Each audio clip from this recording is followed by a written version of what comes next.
तो चलिए आज एक बेहद दिलचस्प सफर पर निकलते हैं। आज के इस विश्लेषण में हम एक सिविल सेवा के स्टडी मटेरियल के जरिए भारत के एक बहुत ही प्राचीन और समृद्ध राज्य ओडिशा की गहराई में उतरने वाले हैं। ये सिर्फ कुछ ऐतिहासिक पन्नों को पलटने की बात नहीं है, बल्कि एक पूरी सभ्यता, उसके रहस्यों और उसकी सदियों पुरानी संस्कृति को खंगालने का मौका है। अब इस इतने बड़े इतिहास को आसानी से समझने के लिए हम जिस बेहतरीन ढांचे का इस्तेमाल कर रहे हैं, उसे तैयार किया है दिव्य रंजन दीप ने। इन्होंने 2021 की ओडिशा सिविल सेवा परीक्षा में 160वीं रैंक हासिल की थी। एक टॉपर के बनाए इस सुव्यवस्थित स्रोत से हमें ये देखने को मिलेगा कि इतने विशाल सिलेबस को कितनी खूबसूरती से एक तार्किक कहानी में पिरोया जा सकता है। ओडिशा, जिसे भारत की आत्मा कहा जाता है, अपने शाश्वत रहस्यमयी आकर्षण से हमेशा सबको मंत्रमुग्ध करता रहा है। किसी भी तारीख या भारी भरकम ऐतिहासिक घटना पर जाने से पहले ही प्रस्तावना की ये चंद लाइनें सीधे दिल को छू लेती हैं। सच में ये विषय सिर्फ रटने के लिए नहीं है, ये एक अनुभव है जो हमें भावनात्मक रूप से जोड़ता है। जाहिर है, इस राज्य को पूरी तरह से समझने के लिए कड़ी मेहनत और स्पष्टता चाहिए, और ये ओपीएससी का सिलेबस आज हमारी इस ऐतिहासिक यात्रा का नक्शा होने वाला है। इसमें पूरे पाठ्यक्रम का कवरेज है, प्रीलिम्स के 100 बहुविकल्पीय प्रश्नों से लेकर नए पैटर्न वाले मुख्य परीक्षा के 30 सवाल और पिछले सालों के प्रश्न। मतलब यहाँ हमारी नींव एकदम मजबूत होने वाली है। तो आज हम किन मुख्य बातों पे ध्यान देंगे? हम शुरुआत करेंगे इस राज्य की आधुनिक पहचान से, फिर बढ़ेंगे इसकी जनजातीय विरासत, प्राचीन राजवंशों, कला संस्कृति और आखिर में इसके संघर्ष और आधुनिक युग की तरफ। ये 5 स्तंभ आज हमारे इस मास्टर क्लास की पूरी दिशा तय करेंगे। चलिए सीधे अपने पहले पड़ाव पर चलते हैं, जो इस क्षेत्र की वर्तमान पहचान पर रोशनी डालता है।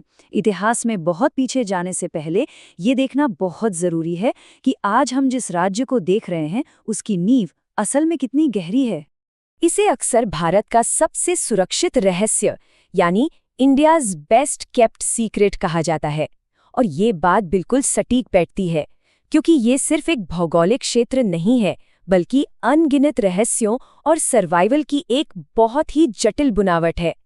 इसकी हर परत के नीचे कुछ ऐसा छिपा है जो अक्सर मुख्यधारा से अछूता रह जाता है, लेकिन बेहद शक्तिशाली है। अब बात करते हैं इसकी जमीनी हकीकत की। आज़ादी से पहले ही भाषा के आधार पर बने इस पूर्वी तटीय राज्य की जनसांख्यिकी को समझना सच में बहुत दिलचस्प है। इसके पैमाने का अंदाजा लगाना हो तो बस ये सोचिए कि क्षेत्रफल के हिसाब से ये पूरे भारतीय उपमहाद्वीप का 9वां सबसे बड़ा राज्य है। यहाँ पहाड़ हैं, घने जंगल हैं और एक बहुत लंबी तट रेखा है जो इसे एक विशाल और विविध परिदृश्य बनाती है। और आबादी के मामले में भी ये ज्यादा पीछे नहीं है। सघनता के लिहाज से पूरे देश में इसका स्थान 11वां है। ये रैंकिंग दिखाती है कि यहाँ का मानव संसाधन कितना विशाल है, और यही इस भूमि की असली धड़कन है। लेकिन जो आंकड़ा सबसे ज्यादा चौंकाता है और इसे सच में अद्वितीय बनाता है, वो है 62। जी हाँ, 62 अलग अलग सांस्कृतिक रूप से समृद्ध जनजातियां यहाँ बसती हैं। इनमें 13 विशेष रूप से कमजोर और आदिम समूह भी शामिल हैं। इसी विशाल विविधता के कारण ये भारत का तीसरा सबसे अधिक जनजातीय आबादी वाला राज्य बन जाता है। चलिए अब थोड़ा समय में पीछे चलते हैं, उस प्राचीन और उथल-पुथल भरे युग में।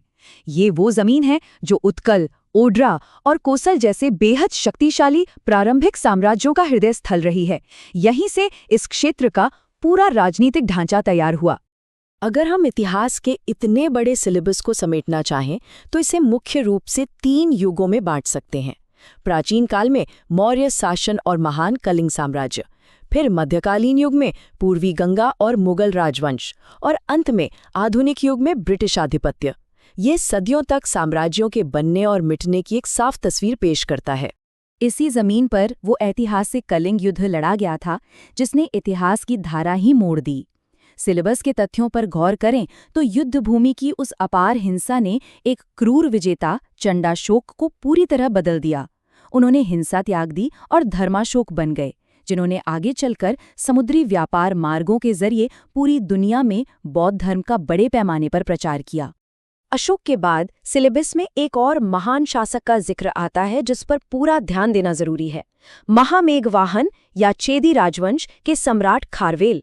इनके राज्य में शक्तिशाली कलिंग साम्राज्य ने एक अलग ही भव्यता देखी।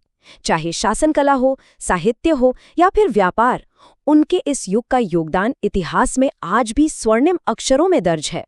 खैर, युद्ध और राजनीति से थोड़ा आगे बढ़कर अब उस अद्भुत कला और संस्कृति पर नजर डालते हैं जो इन प्राचीन परंपराओं के बीच फली फूली। ये एक तरह का सांस्कृतिक पुनर्जागरण था। वास्तुशिल्प की बात करें तो भुवनेश्वर का विशाल लिंगराज मंदिर और कोणार्क का भव्य सूर्य मंदिर इसके बेहतरीन उदाहरण हैं।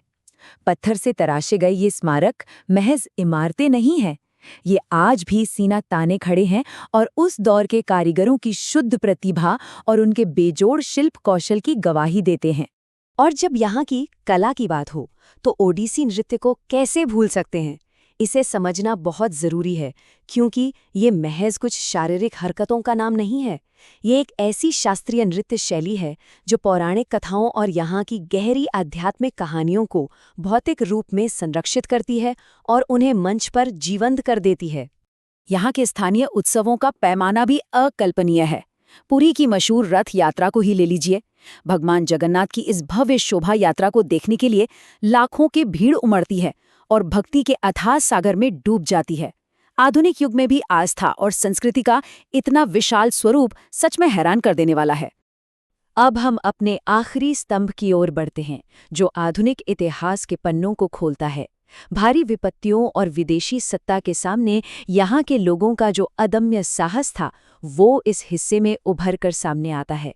ब्रिटिश आधिपत्य के खिलाफ यहाँ का स्थानीय प्रतिरोध बेहद संगठित और तेज था। खुर्दा विद्रोह, ऐतिहासिक पाइका विद्रोह, गुमसर खोंड का उठना और भुइयां विद्रोह, इन प्रारंभिक आंदोलनों ने स्पष्ट कर दिया था कि यहाँ के लोग आसानी से विदेशी हुकूमत के आगे घुटने टेकने वाली नहीं थे। जमीनी स्तर की ये एक बहुत शक्तिशाली क्रांति थी।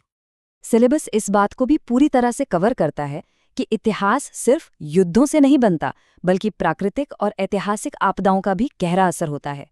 1866 का विनाशकारी नाअंकुर, दुर्भिक्षया, अकाल एक ऐसी ही क्रूर परीक्षा थी।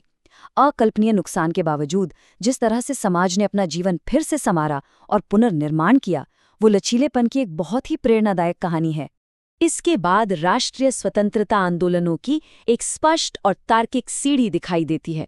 स्वदेशी आंदोलन के प्रभाव से लेकर नमक सत्याग्रह, भारत छोड़ो आंदोलन का उग्र रूप और फिर रियासतों में हुआ प्रजामंडल आंदोलन, ये सब दिखाते हैं कि कैसे क्षेत्रीय राष्ट्रवाद का ढांचा विकसित हुआ और इसमें महिलाओं ने भी कितनी अहम भूमिका निभाई।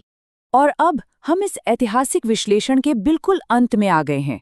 इन सब बातों को जानने के बाद एक सवाल जो अक्सर जहन में आता है, प्राचीन कलिंग साम्राज्य की वो समृद्ध विरासत और ये तमाम संघर्ष आज भी भारत की आधुनिक पहचान को किस तरह आकार देते हैं। ये अनगिनत बलिदान और सदियों पुरानी परंपराएं आज की दुनिया में भी कहीं ना कहीं गूंजती हैं। मुझे उम्मीद है कि इस अध्ययन ने इतिहास के इस अहम हिस्से को देखने का एक बिल्कुल नया नजरिया दिया होगा।